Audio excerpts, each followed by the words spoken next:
Confidence, self-image, self-esteem all take a bashing with chronic pain.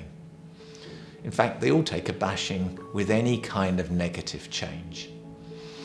As I mentioned in the acceptance section, if somebody's job has been affected, or the sports they play has been affected, or anything at all, it can be that self-image takes a nosedive. Now, whilst it might not be that you can get back to doing all of the things that you felt used to define you, there are still lots of things that define you that aren't about doing things.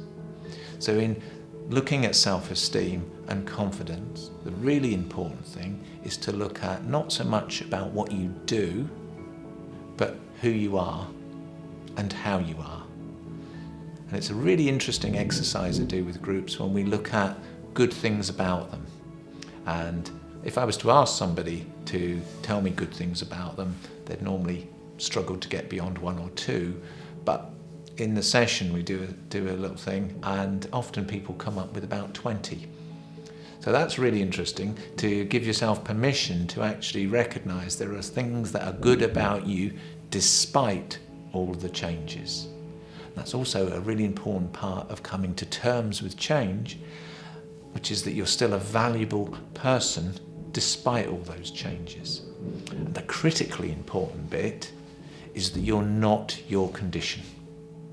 Sometimes people can start to define themselves by their condition. It's really important that we define ourselves by ourselves and not the condition that we live with. I often would say to people, you're yourself first and your condition second.